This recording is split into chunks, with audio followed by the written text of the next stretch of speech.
बिस्मिल्लाहिर्रहमानिर्रहीम। अस्सलामु अलैकुम नाज़रीन। आज की हमारी वीडियो का मौजू ब्लैक हेडर्स, ऐसे ख़वातीन व हज़रात जो कि ब्लैक हेडर्स की वजह से यानी पीप नमा छोटे छोटे कील जब इनको निकाला जाए तो वहाँ ब्लैक कलर का दाग बन जाता है और इसके अंदर भी मवाद रह जाता है।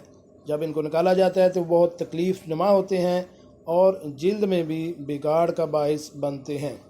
आज की वीडियो में मैं आपको बताऊंगा कि सिर्फ टूथपेस्ट से आप ब्लैक हेडर का मुकम्मल सफाया कर सकते हैं, जिससे आपकी जिल्द नरम व मुलायम हो जाएगी। वो तरीका क्या है? वो ये है कि अक्सर ख़वातीन ऐसी होती हैं कि इनके चेहरे पर ब्लैक हेडर्स ज़्यादा होते हैं, जिसकी वजह से वो परेशान रहती हैं और पार्लर का रुख करती हैं। लेकिन आज हम आपको घर में ही ब्लैक हेडर्स के खात्मे का तरीका बताते हैं, जो नहायत आसान होने के साथ साथ कम खर्च भी है। टूथपेस्ट को बुरश पर लगाकर ब्लैक हेडर पर इसका मसाज करें। इससे ब्लैक हेडर ऐसे साफ़ होंगे जैसे किसी चीज़ का छिलका उतरता है। टूथपेस्ट से जिल्द नरम और मुलायम भी हो जाएगी। लेकिन टूथपेस्ट को जिल्द पर इस्तेमाल करने से पहले कोई भी एंटीबैक्टीरियल या एंटीसेप्टिक सोप, मसलन नीम सोप, लाइफबॉय या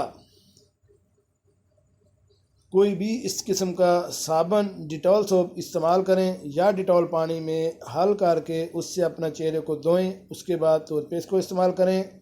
जब आप ये इस्तेमाल टूथपेस्ट कर लें और ब्लैक हेडर्स का सफाया हो जाए तो उसके बाद दोबारा से फिर अपने चेहरे को किसी भी एंटीबैक्टीरियल या एंटीसेप्टिक सोप या डिटॉल वगैरह, सिपरेट वगैरह से अपने जिल्द को साफ़ करें। उससे आपके जिस्म पर या जिल्द पर किसी भी किस्म के जो जरासीम हैं वो उनका सफाया हो जाएगा और वो ब्लैक हेडर्स के होने वाले सुराख से वो आपकी जिल्द को किसी भी किस्म का नुकसान नहीं पहुंचाएंगे। जी नाज़रीन, कैसी लगी आज की हमारी ये मालूमाती वीडियो? उम्मीद है आपको पसंद आई होगी। मिलते हैं एक नई वीडियो के साथ। अस्सलामु अलैकुम।